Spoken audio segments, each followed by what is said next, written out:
For over 4 decades, there's been this one policy that's cost over $1 trillion, shaped millions of lives, and really the world as we know it. I'm talking about the war on drugs. So today, we're going to dig into what it promised, what it actually delivered, and why, according to our source material, so many now see it as one of the biggest systemic failures of our time. First things first, let's just talk about the money. Over $1 trillion. That's a number that's, well, it's almost impossible to wrap your head around. It's more than the entire Apollo space program that put a man on the moon, even adjusted for inflation. But, with an investment that huge, the real question isn't just about the cost, it's about what we got in return. So, let's go back to the beginning. What was this policy even supposed to do? We're going to look at those original promises and then stack them right up against the reality of what actually happened. Okay, so it all kicks off in 1971. President Nixon stands up and declares drug abuse public enemy number one. And the goals? They were super clear, very compelling.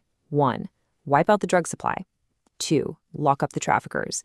And 3, the big one, create a drug-free world. I mean, on paper, who wouldn't get behind that? But you fast forward 4 decades, and the verdict is blunt. The policy didn't just fall short. It's described as a complete systemic failure.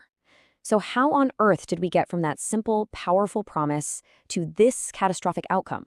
Well, let's unpack the evidence. To really get why it failed, we have to look at the central paradox of prohibition itself. It turns out there are these fundamental economic forces at play that may have doomed this whole war from the very beginning.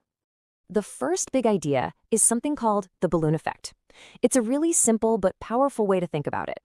If you squeeze a balloon in one spot, the air doesn't just vanish, right? Nope, it just bulges out somewhere else. Well, the exact same principle applies to the drug trade. As long as people still want to buy, cracking down on the supply in one area only guarantees it's going to pop up in another. And you can see that cycle right here. First, authorities come in and boom, they destroy drug supplies in one spot.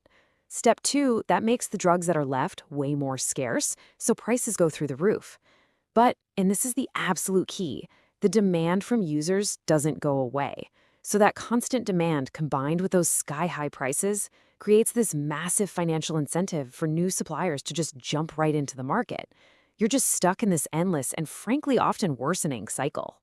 But the balloon effect, that's only half the problem. This leads us to the second paradox, the potency problem. And this quote just nails it. Prohibition doesn't just fail to get rid of drugs, it actually weaponizes them. See, when you make something illegal and hard to smuggle, you create a huge incentive to make it smaller, more concentrated, and, well, a lot more dangerous. We've seen this